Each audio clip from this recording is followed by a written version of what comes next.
உங்களுடைய பிறந்த நேரத்தை வச்சு உங்களுடைய தலையெழுத்தை எப்படி தீர்மானிக்கலாம் தெரிஞ்சுக்கலாமா? பிறந்த நேரம் அப்படிங்கிறது வெறும் கணக்கு கிடையாது.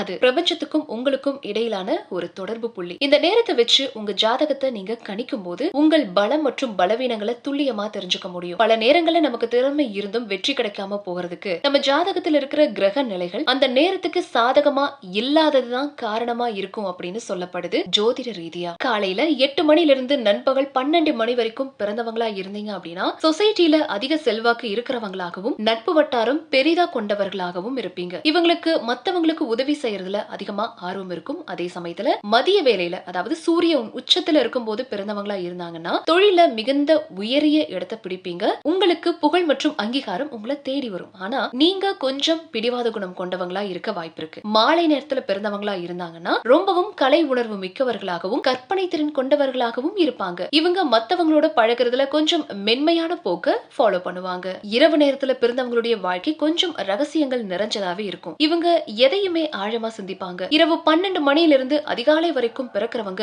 ஆன்மீக ரீதியாகவும் உள்ளுணர்வு ரீதியாகவும் அதிக பலம் கொண்டவர்களா இருப்பாங்க. இவங்க மத்தவங்க கணிக்க முடியாத ஒரு தேடலை எப்பவுமே கொண்டிருப்பாங்க. பிறந்த நேரத்தின் அடிப்படையில் அமையக்கூடிய லக்னம் தான் ஒருத்தருடைய உடல் அமைப்பு மற்றும் வெளி தோற்றத்தை தீர்மானிக்குது. லக்னம் சரியா அமையல அப்படின்னா ராசி பலமா இருந்தாலும் சில சவால்களை சந்திக்க நேரிடும். அதனால உங்களுடைய பிறந்த நேரத்தை வச்சு உங்க லக்னத்தை தெரிஞ்சுக்கிறது உங்க வாழ்க்கை பாதையை தெளிவாக்கும்.